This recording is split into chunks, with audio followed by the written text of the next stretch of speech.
Hey, everybody.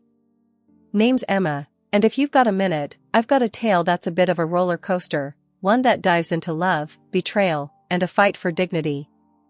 Before we dive into the deep end, let me set the stage and introduce you to the cast of this little drama of mine. It starts with me, Emma. Born into what many would call privilege, with a silver spoon and all that jazz. But despite the cushy start, I was raised to value hard work over handouts. My dad's the king of the engine additive world, a self-made man who turned a niche into an empire. Mom's no slouch either, she built a beauty salon empire from the ground up, making her name synonymous with style. Their divorce when I was 19 could have been messy, but they kept it classy, splitting everything down the middle while somehow maintaining a friendship. Dad stayed single, content with his business and bachelorhood, while Mom remarried but didn't expand the family beyond me. Enter Jake, stage right. My husband, or as I've come to think of him, the catalyst of my personal upheaval. We got hitched when I was fresh out of college, after I landed a job teaching music to kids with more energy than sense. Life seemed pretty sweet until we hit a bump, I got pregnant, and suddenly, Jake's true colors started to bleed through. One lazy Sunday, sprawled on the couch with his feet up, Jake casually lobbed the grenade into our life. Emma, babe, why don't you just quit your job? Stay at home with the baby. We'll manage. I nearly choked on my tea. Quit my job? Jake, you know we can't afford that on your salary alone. Plus, I love my work.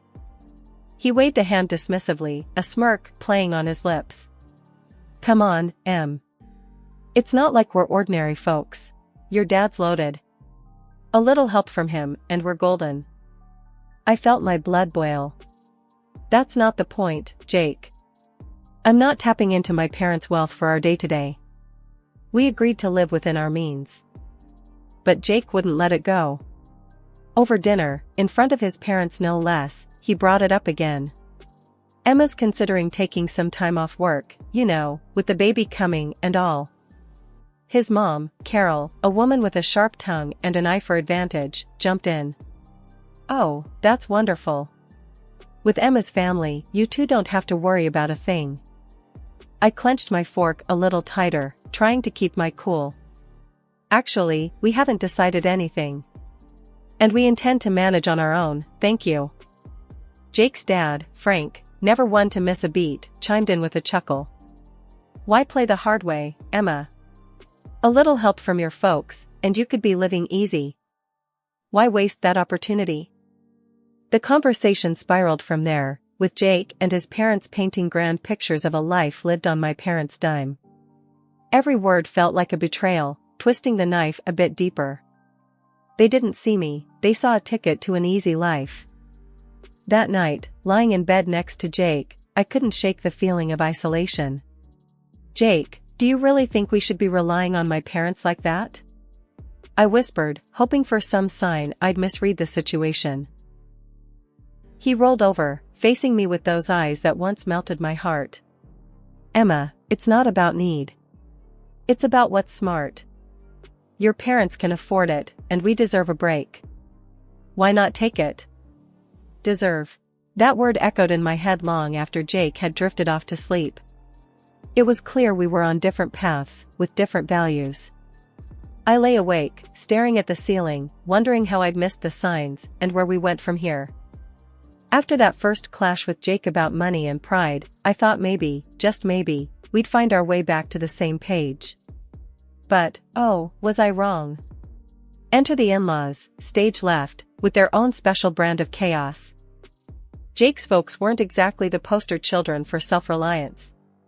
They had this way of sniffing out a free meal from miles away, and my family's wealth was like a beacon to them. One evening, we're all sitting around our cramped living room, and Frank's going on about this new business opportunity that just needed a small investment to get off the ground. So, Emma, darling, Carol starts, her voice dripping with that fake sweetness that could give you cavities. With your family's resources, I bet you could easily help us out. It's such a sure thing. I tried to keep my cool, really I did.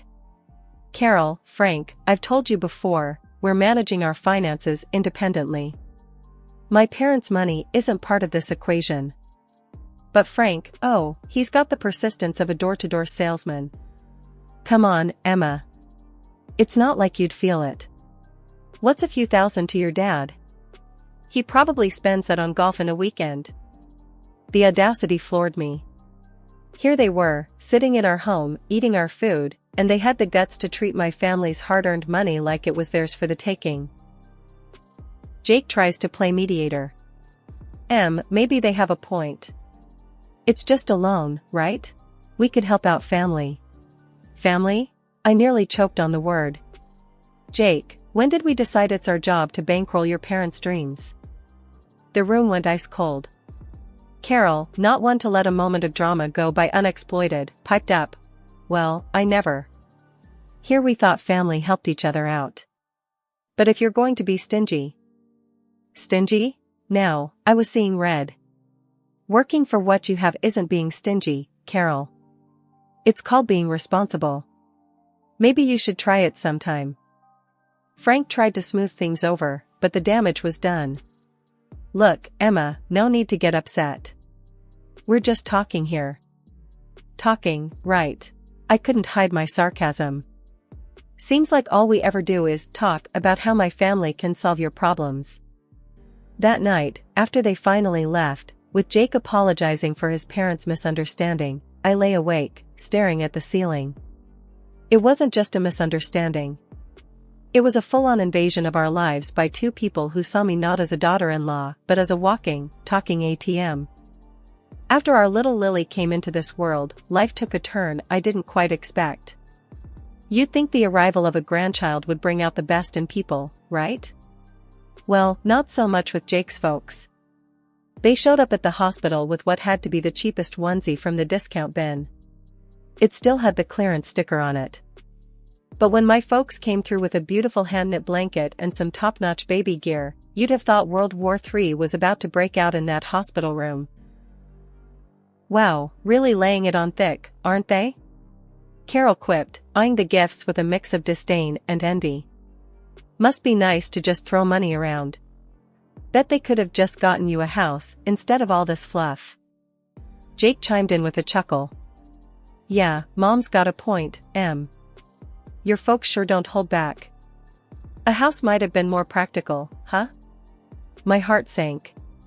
Here I was, holding our newborn, and all they could talk about was how my parents should have spent their money. It stung, hearing Jake echo his mom's words. Was our daughter just a dollar sign to them? I tried to keep the peace, biting back my growing anger. Well, it's not about the price tag, right? It's the thought that counts.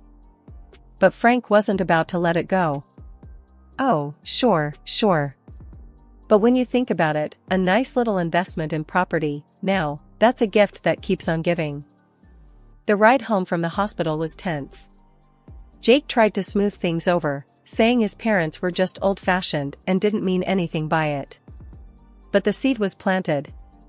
Doubt started creeping in about why Jake really married me. Was it love, or was my family's bank account the main attraction?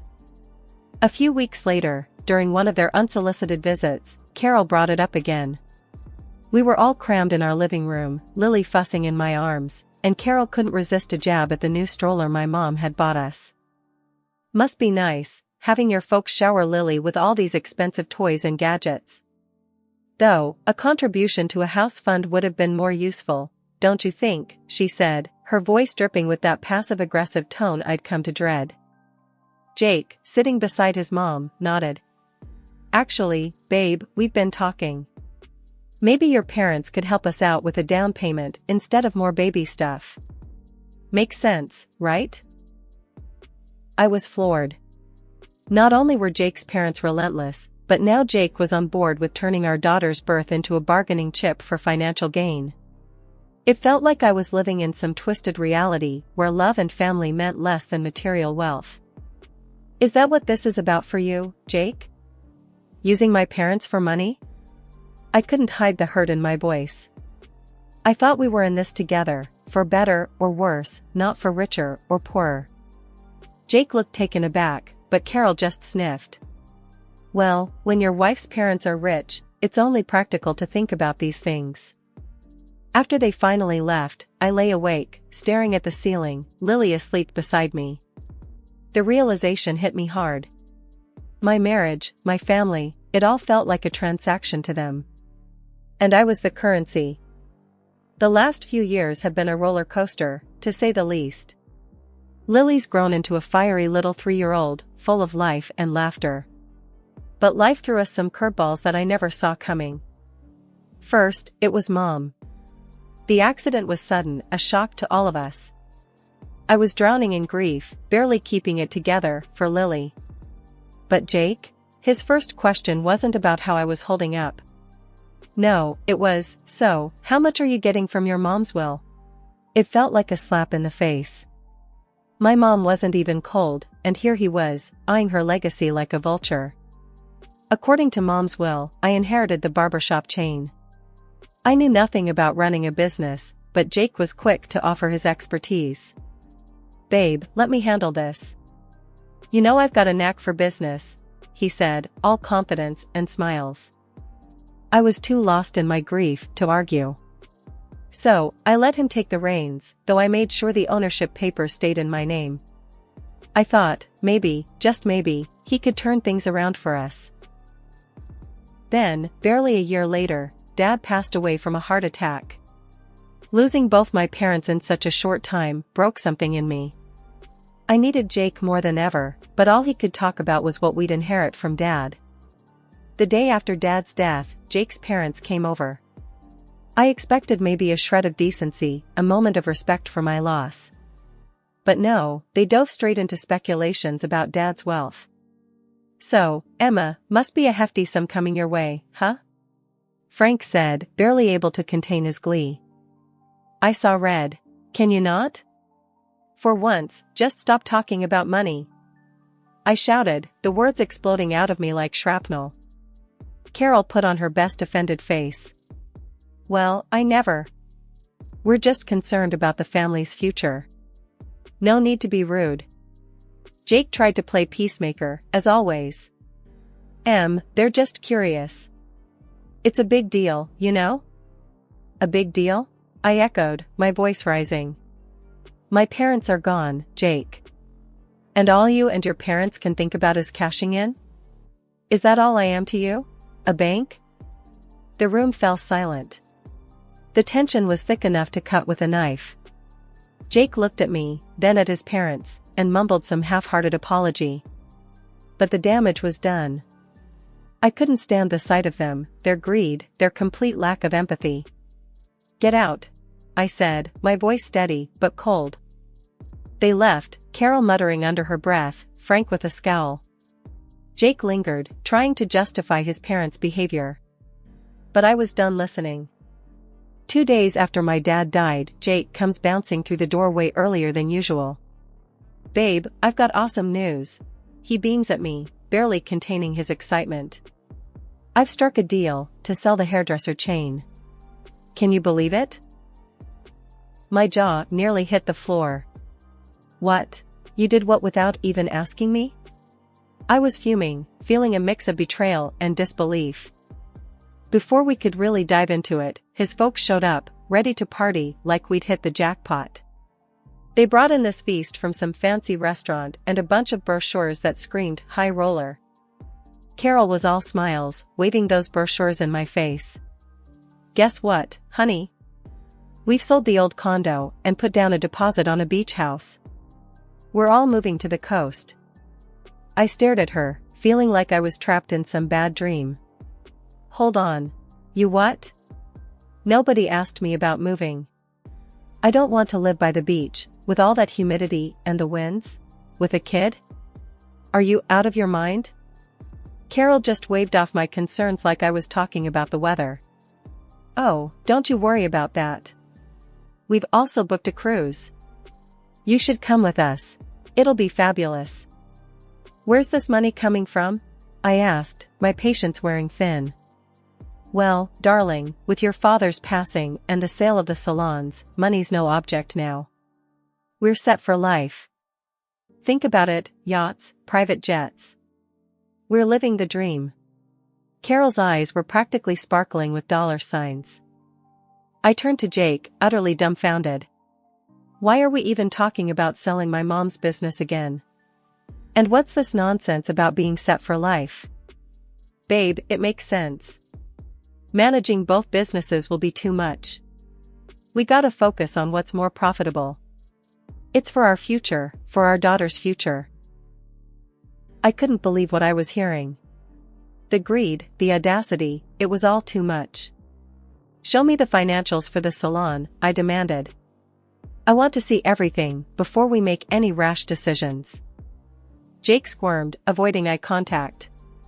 Look, it's all about our future, about making sure we're comfortable.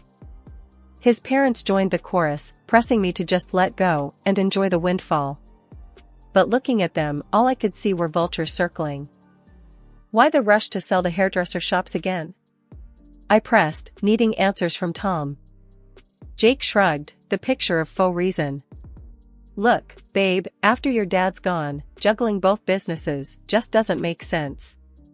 We gotta focus on what brings in more dough.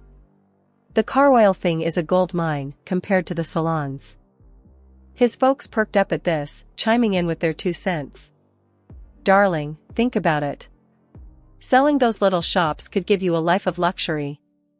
Why waste your time on them? His mom cooed, her voice dripping with greed. The sight of them, practically salivating over my inheritance, made my skin crawl. I want you to leave. Now, I said, my voice firm, my resolve stronger. This is a time to mourn my father, not feast on what he left behind. Jake tried to interrupt, but I cut him off. And another thing, this is my inheritance we're talking about. Mine. You and your parents have no say in this. The air turned icy as they realized I wasn't the pushover they thought I was. With heavy steps and heavier scowls, they left, leaving me to ponder the lonely battle ahead. The dawn after my father's funeral found me in a fog of grief, the world around me dulled to a monotonous gray. That's when Jake decided to inject his version of color back into our lives. Over a breakfast that tasted like cardboard, he launched into his agenda. We need to call a meeting with the founders of your father's company, pronto, Jake stated, his voice slicing through the quiet like a knife. I paused, a piece of toast halfway to my mouth, and stared at him. Jake, my father has just been buried. Can't this wait? I need some time to process everything. He waved off my concerns with a flick of his hand. Time is money, babe. We need to act fast. Frustrated and seeking clarity, I reached out to our family lawyer, asking for a breakdown of the barbershop chain's status and a primer on my father's business dealings. Information, I hoped, would give me some ground to stand on. A month whirled by in a blur of legal jargon and financial statements until Jake, accompanied by his parents, descended upon our house once more, each of them bursting with unsolicited advice and greed-laden suggestions. Without so much as a hello, Jake dove right in. You know, I've been thinking, I'm the right man to lead your dad's company. The audacity of his claim left me speechless, but he wasn't done. And, I'll need a new car. Something that screams business mogul. The latest BMW should do the trick. Before I could even muster a response, Carol chimed in with her own outrageous demands. The coastal house is nearly ready. We just need to throw in another $300,000, plus some for furniture. And, dear, I expect you to set up an account for me. I need to maintain my lifestyle, after all. After listening to their endless demands, I knew what I had to do. It was like a switch flipped inside me. No more Mrs. Nice Gal. Clutching the divorce papers like a shield, I stepped forward, interrupting their chatter. Jake, we need to talk, I announced, placing the papers before him on the coffee table. He picked them up, a frown creasing his forehead. What's this, then? His attempt at nonchalance couldn't hide the tremor in his voice. Divorce papers, I stated, every word deliberate, icy. I've had the business audited. Jake, you've run it into the ground. It's teetering on the edge of ruin because of your management. His face drained of color, a guilty child caught in a lie. I was trying to make it better, he stammered, his excuses as flimsy as his confidence. Make it better? By firing our most talented staff and neglecting the core of what made the business succeed. My voice rose, fueled by a cocktail of anger and betrayal. Carol, ever the meddler, couldn't resist intervening.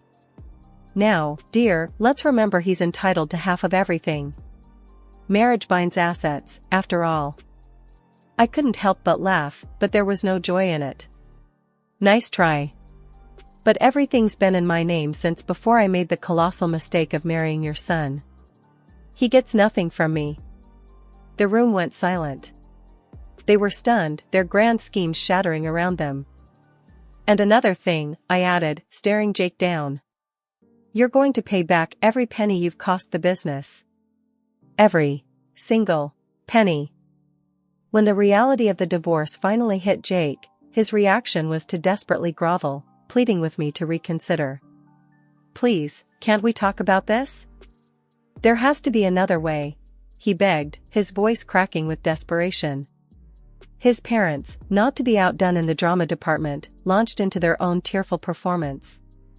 They lamented about sinking all their funds into the coastal house, a property now hanging by a thread without the next installment. We're going to lose everything, his mother sobbed, her tears flowing freely. Please, think of what this means for us. I listened, my heart hardened by their previous actions, feeling nothing but a detached coldness towards their plight. Sorry, but that's your mess, I stated, my tone unwavering. With a newfound resolve, I guided them to the door, closing it, and this chapter of my life, behind them. In the days that followed, I didn't allow myself to dwell on the past. Instead, I focused on the future, selling the apartment that Jake and I once shared.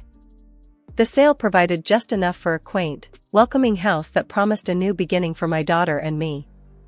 Stepping into our new home, I felt a weight lift off my shoulders, a sense of peace enveloping us in a way that had been missing for too long. The wheels of justice turned slowly but surely, and when they finally caught up with Jake, he was ordered to compensate for the turmoil he'd inflicted on the hairdresser chain. The courts determined that his recklessness had a price, and he was forced to liquidate his share of our old apartment to meet his financial obligations. Watching him being held accountable for once felt like a bittersweet vindication for the hardship he'd put us through. Out of nowhere, my phone rang one day, and on the other end was my former mother-in-law, her voice laced with desperation. We're in a bind. We need help to buy a place, any amount would help, she pleaded, her audacity leaving me incredulous. I took a deep breath, collecting my thoughts, before responding. You made your bed, I replied, my tone steady and resolute. It's time you lie in it. Ending the call, a mix of emotions washed over me, anger at their continued sense of entitlement, but also a profound sense of freedom from their clutches. After everything that went down with the divorce and wrestling back control over my mom's hairdresser chain, life finally started to brighten up again. It was a tough climb, but gradually, the salons began to find their old spark. Bringing back those top stylists we'd lost felt like a victory parade. Watching them walk back through those doors, ready to bring their magic back to our chairs, it was like watching the place come alive again. Turns out, I was more cut out for the business world than I'd ever imagined. Each day was a new lesson, a new surprise about what I could achieve. If it hadn't been for being cornered by life's cruel twists, I might never have uncovered this side of me. Handling my dad's car oil business was another mountain to climb. For now, I decided to bring in a manager to steer the ship while I got my bearings. It's all yours for now, but keep me in the loop, I told him, making it clear I was still in charge. Once Lily's old enough, maybe around 20, I'm thinking of passing it to her if she's interested. I want her to have options, to choose her path. Meanwhile, I'm dipping my toes into it, learning the ropes. Our new home, just me and Lily, was a haven of peace, a world away from the turmoil we'd left behind. It was small, sure, but it was ours, a place where we could grow, heal, and build something new. Every corner filled with laughter, every nook cradling a memory we were making together. Out in the garden, Lily's laughter was a balm to my soul. "Mommy, when I grow up, I want to be just like you," she'd say, her eyes alight with wonder and admiration. "You're going to be even more amazing," I'd respond, pulling her into a hug. I knew, deep down, that we were on the brink of something wonderful. Together, we were unstoppable, ready to meet whatever the future held with open arms and hopeful hearts. My world came crashing down that fateful evening. The words I overheard pierced my soul like daggers, shattering the illusion I had clung to for nearly 2 decades. As I stood frozen in the hallway, the muffled voices of my husband, Carl, and my stepson, Dean, echoed with treacherous clarity. "Once Dean graduates, we can finally cut her loose." Carl's callous whisper sent chills down my spine. "She's served her purpose and we won't need her or her money anymore." Dean's nonchalant reply crushed what little hope remained in my heart. "Sounds good, Dad. It's been a long con, but we played her perfectly." Their words hung heavy in the air, a cruel reminder of the deceit that had shrouded my life for years. I stumbled back, my legs trembling, as the realization hit me like a freight train. Carl and Dean had been using me all this time, exploiting my love and resources for their own selfish gains. Memories flooded my mind. Moments I had once cherished, now tainted by the bitter truth. The first time Carl had swept me off my feet, with his charming smile and promises of a happy family life after my divorce. The way he had introduced me to his young son, Dean, and how I had embraced the role of a loving stepmother, determined to give them both the stability they craved. Little did I know, their affection was a mere facade, a carefully crafted ruse to lure me into their web of lies. As the years passed, the cracks in our relationship became more apparent, but I had chosen to ignore them, blinded by an unwavering commitment to our supposed family. Carl's subtle manipulations, his constant need for financial support under the guise of building a better future for us all. Dean's growing indifference towards me, the once affectionate child, now distant and aloof. The signs had been there all along, but I had been too naive, too trusting, to see the truth. Tears streamed down my face as I retreated to the sanctity of my bedroom, my sanctuary now tainted by the betrayal that lingered in every corner. I cried not only for the life I had lost, but also for the person I had become, a pawn in their twisted game, a means to an end. As the shock subsided, a newfound determination took root within me. I would not be a victim any longer. It was time to take back control, to reclaim the dignity they had stolen from me. With quiet resolve, I began to formulate a plan, a blueprint for my liberation from the shadows of deceit that had encompassed my existence for far too long. As I lay awake that night, my mind drifted back to the fateful day when I first met Carl. It was a time of vulnerability, a period of transition after my divorce from my first husband, Jack. I was emotionally drained, struggling to find my footing in the aftermath of a broken marriage. Carl had appeared like a beacon of hope, a charming and supportive figure who promised to mend my shattered heart. With his warm smile and reassuring words, he swept me off my feet, offering the stability and companionship I so desperately craved. "Let me take care of you, Marla," he had whispered, his voice like velvet. "You've been through so much. It's time for you to be cherished the way you deserve." Blinded by his charisma and my own vulnerability, I had fallen for his act hook, line, and sinker. Little did I know that beneath the facade of kindness lurked a master manipulator, a man driven by greed and selfishness. When Carl introduced me to his son Dean, a shy and seemingly well-behaved child, I embraced the role of a stepmother wholeheartedly. I poured my heart and soul into nurturing this broken family, determined to create a loving and supportive environment for us all. "I promise to be the best mom you could ever hope for," I had told the wide-eyed boy, pulling him into a warm embrace. Dean had nodded silently, his small arms wrapping around me with a hesitant affection that gradually grew stronger over time. Or so I had thought. In hindsight, the signs of their true intentions had been there from the beginning, but I had been too blinded by love and hope to see them. Carl's constant need for financial assistance, his insistence that I quit my job to focus on being a homemaker, it had all been part of his grand scheme. "A happy family needs a strong foundation," he would say, his eyes gleaming with what I now recognize as pure manipulation. "Let me handle the finances, darling. Your role is to create a loving home for us." And like a fool, I had fallen for his lies, sacrificing my career and independence to cater to his every whim. As for Dean, his transformation from a seemingly affectionate child to a cold and indifferent young man had been gradual yet unmistakable.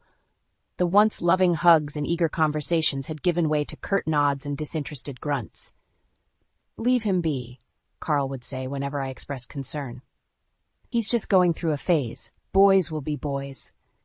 But the truth was far more sinister than I could have ever imagined. Dean's detachment was not a phase, but a calculated move, a part of the grand deception orchestrated by him and his father. As the memories flooded back, I felt a surge of rage coursing through my veins. How could I have been so blind, so trusting? These men, the very people I'd poured my heart and soul into, had been using me all along, exploiting my love and resources for their own selfish gains. Tears of anger and betrayal stung my eyes, but I refused to let them fall. No more tears, I vowed. From this moment on, I would fight back, reclaiming the life and dignity they had stolen from me. The scales had fallen from my eyes, and I would not rest until justice was served. In the days that followed my devastating discovery, I found myself hyper-aware of every interaction, every word uttered by Carl and Dean. What had once been mere background noise now carried weight, each statement and action a potential clue to the depths of their betrayal. It was during one of our family dinners that the first crack in their facade appeared. As we sat around the table, Carl cleared his throat, his expression one of feigned concern.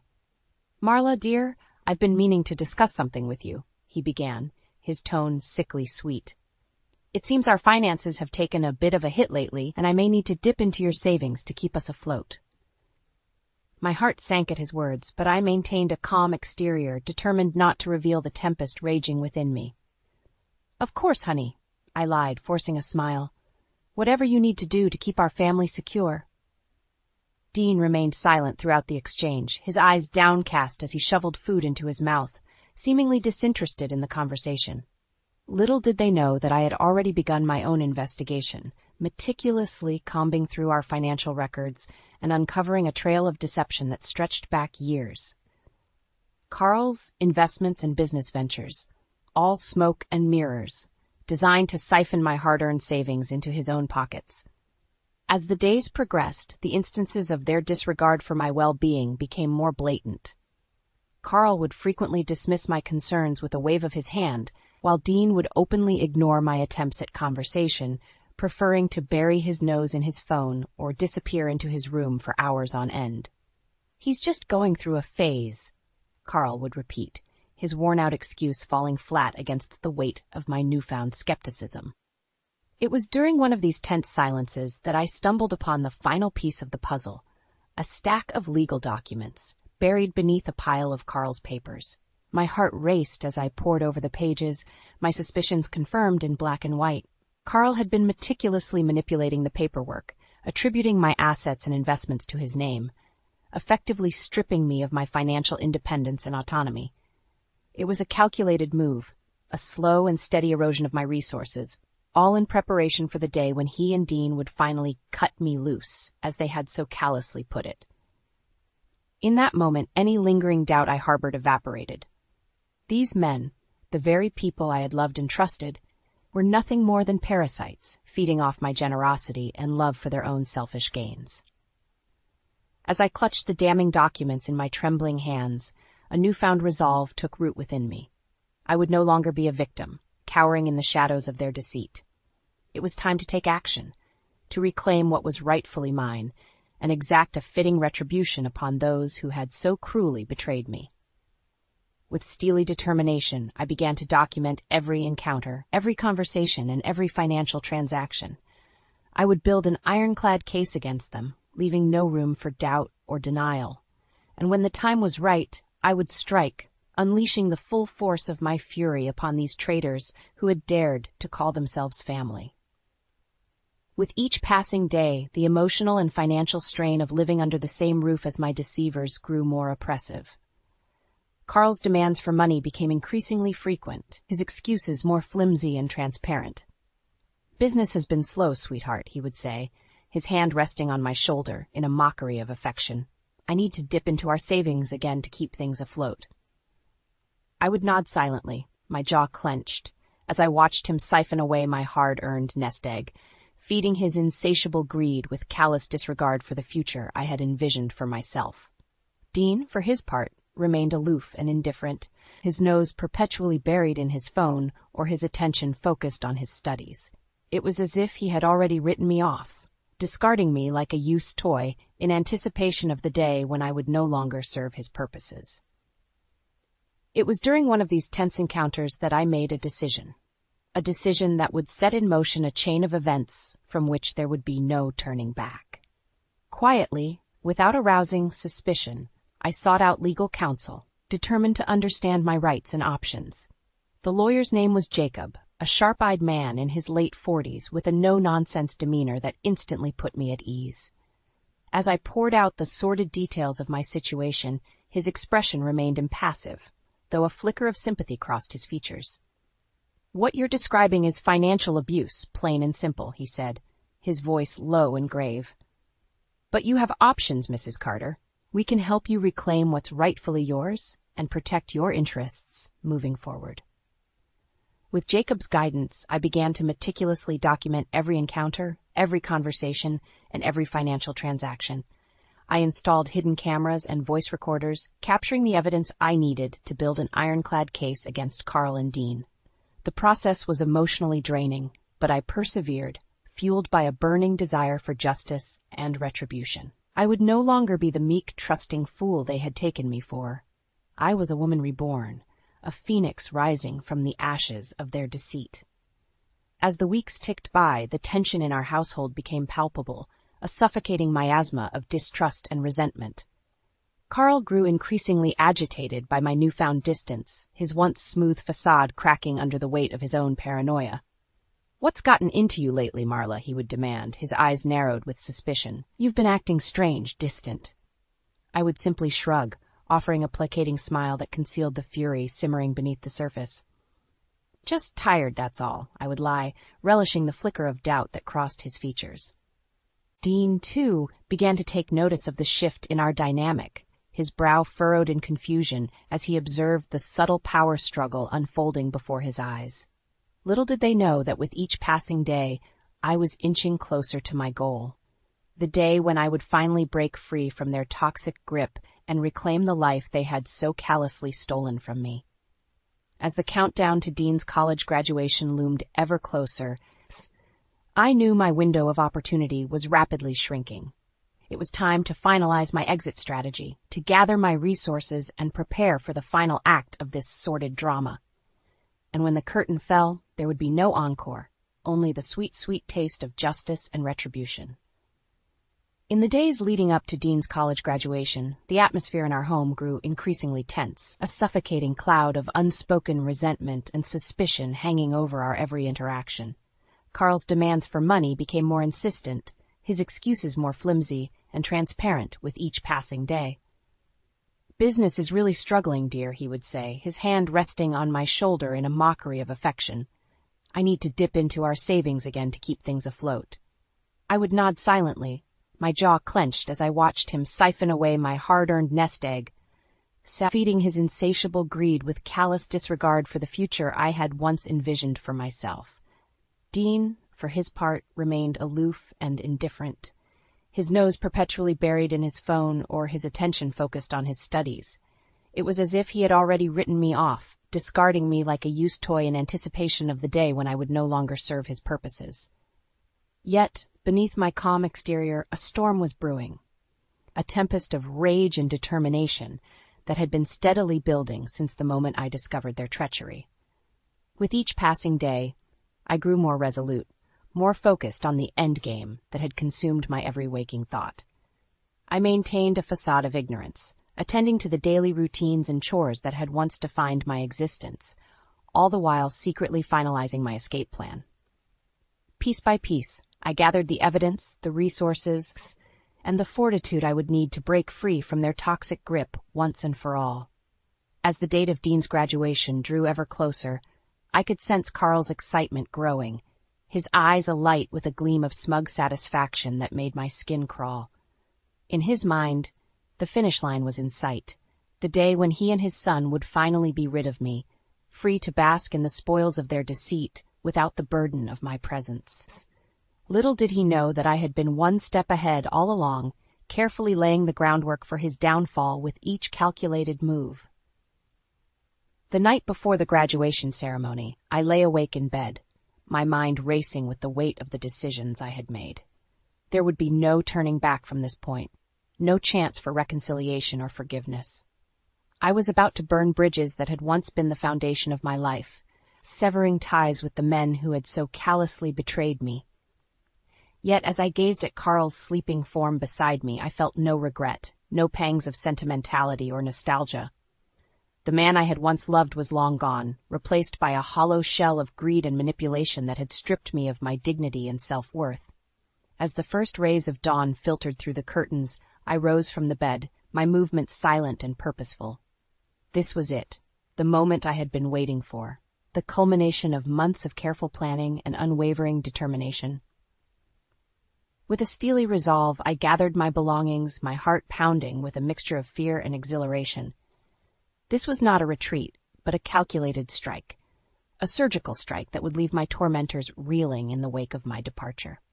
As I stepped out into the cool morning air, a sense of liberation washed over me, a weight lifting from my shoulders with each stride. The path ahead was uncertain, but for the first time in years, I felt truly alive, unburdened by the shackles of deceit that had bound me for far too long. And as the sun rose over the horizon, casting its warm glow upon my newfound freedom, I couldn't help but smile. The game was over, and I had won. The day of Dean's college graduation dawned bright and sunny, a cruel mockery of the storm that was about to be unleashed upon my unsuspecting tormentors. As I settled into my seat in the auditorium, surrounded by beaming families and proud graduates, a sense of calm washed over me. This was it. The moment I had been meticulously planning for, the catalyst that would set my grand scheme into motion. Carl and Dean were oblivious to my presence, their attention focused solely on the stage as the ceremony commenced. I watched them from afar, taking note of their smug expressions, their casual disregard for the woman they had so callously used and discarded. As the graduates' names were called one by one, a hush fell over the crowd, punctuated by thunderous applause and cheers. When Dean's name was announced, Carl leapt to his feet, whooping and hollering like a man possessed, his arms raised in triumph. It was a sickening display, one that only served to further solidify my resolve. These men, these parasites who had leached off my love and resources for years, would soon learn the true meaning of consequence. As the ceremony drew to a close and the graduates filed out, I remained rooted in my seat, my heart pounding with a mixture of anticipation and adrenaline. Carl and Dean made their way towards the exit, deep in conversation, their faces alight with smug satisfaction. It was then that I made my move. Rising from my seat, I approached them with a purposeful stride, my expression one of steely determination. Carl's brow furrowed as he caught sight of me, his mouth opening to speak, but I cut him off with a sharp gesture. "Don't bother," I said, my voice low and unwavering. "I know everything, Carl. Every lie, every manipulation, every scheme you and your son have concocted to bleed me dry." Dean's face paled, his eyes widening in shock as the realization of my words sank in.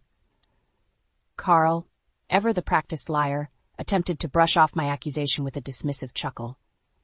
"Marla, darling, what on earth are you talking about?" he began, but I silenced him with a withering glare. "Save it," I spat, reaching into my purse and retrieving a thick envelope. "I have all the evidence right here. Bank statements, audio recordings, legal documents. You've been playing me for a fool for years, and it ends today." Carl's face contorted with rage, his mask of affability crumbling as he lunged towards me. "You stupid bye. I wouldn't finish that sentence if I were you," a deep voice rumbled from behind me. I turned to see Jacob, my lawyer, flank two burly security guards. Their presence alone was enough to give Carl pause, his bluster deflating as he realized the precarious position he now found himself in. "Mrs. Carter has made her decision," Jacob continued, his tone brooking no argument.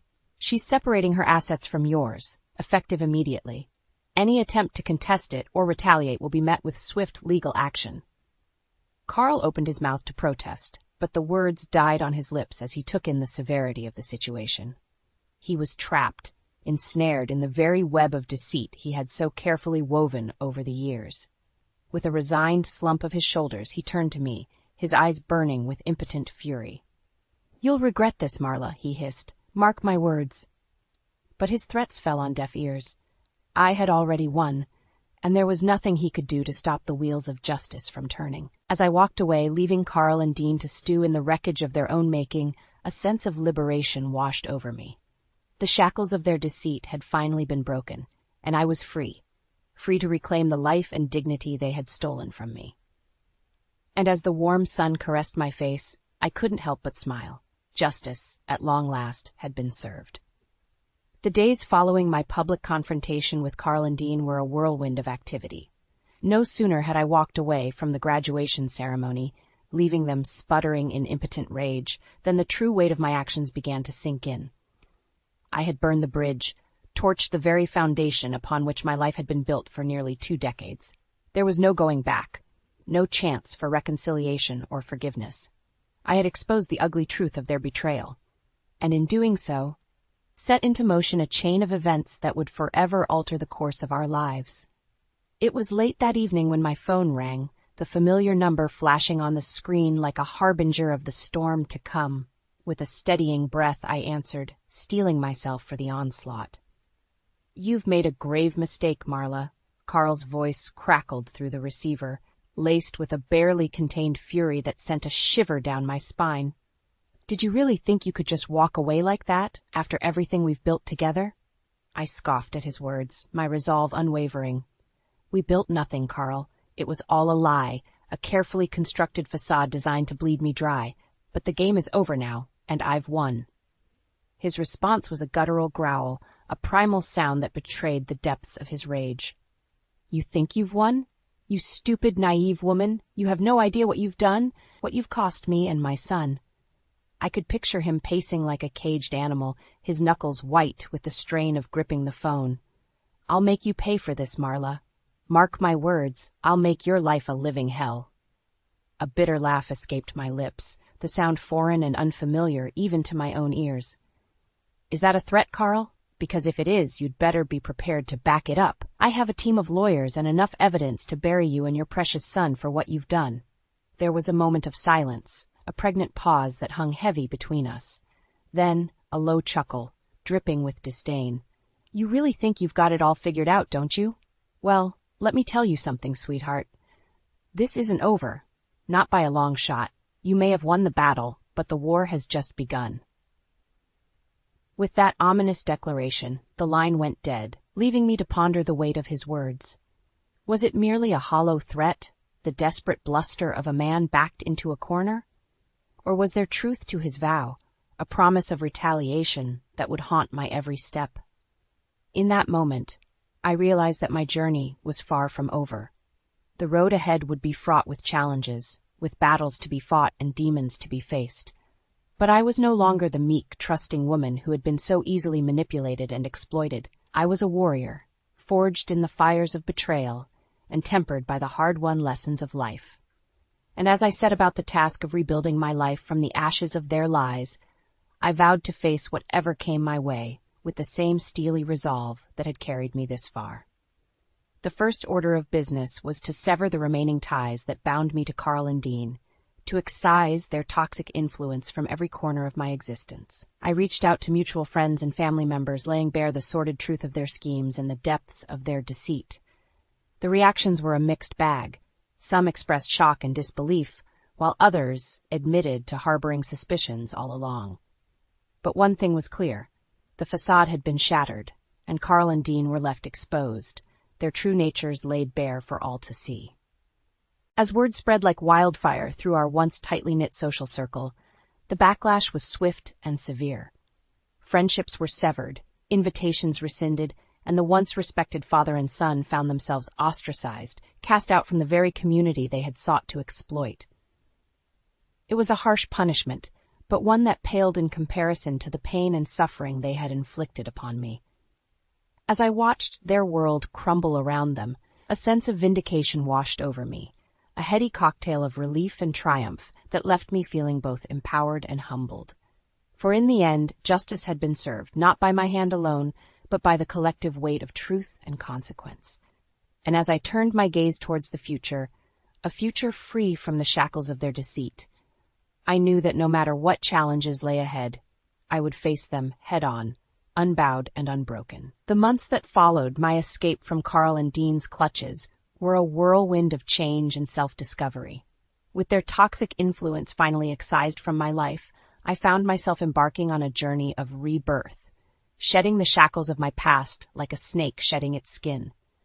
I left the city that had been the backdrop to my years of suffering, trading the familiar streets and haunted memories for the promise of a fresh start elsewhere. In a new town, with new surroundings, I felt a weight lift from my shoulders, a weight I hadn't even realized I'd been carrying until it was gone. Gone were the constant reminders of my betrayal, the whispers and sidelong glances that had dogged my every step in the aftermath of my confrontation with Carl and Dean. Here, in this unfamiliar place, I was free to reinvent myself, to reclaim the person I had been before their deceit had tainted my very existence. And so, I threw myself headlong into the task of rebuilding, pouring my energy and focus into rediscovering the passions and ambitions that had once defined me. I returned to the workforce, taking a job that reignited the flames of my long-dormant career aspirations. With each day, I felt myself growing stronger, more confident, more alive. It was during this period of rebirth that the news reached me, a whisper on the grapevine that quickly grew into a roar of schadenfreude. Dean, the once promising young man whose future had been the centerpiece of his father's machinations, had dropped out of college.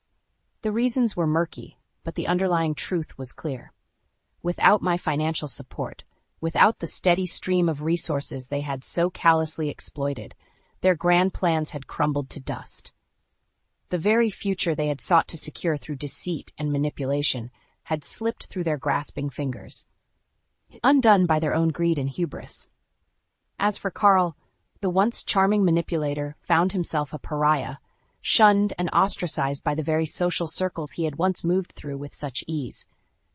His attempts to rebuild his reputation and regain his footing were met with scorn and derision, a testament to the depths of his betrayal and the enduring power of truth.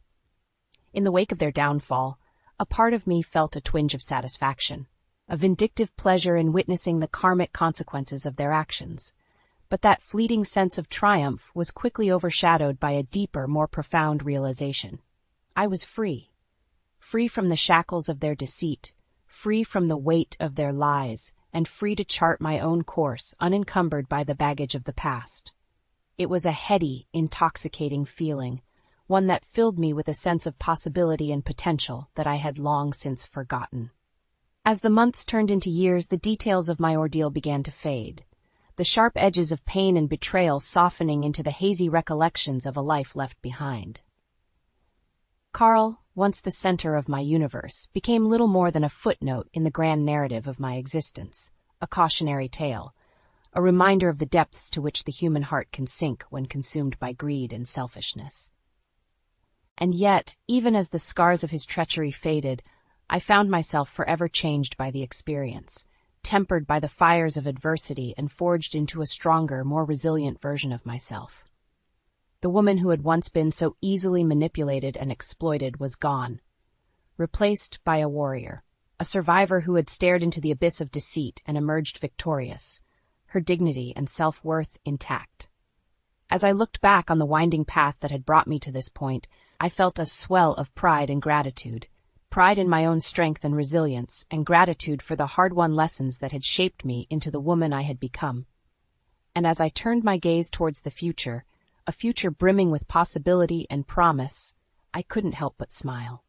For in the end, it was not Carl or Dean who had emerged triumphant, but me, the woman who had dared to stand up to their lies and reclaim her life, one courageous step at a time.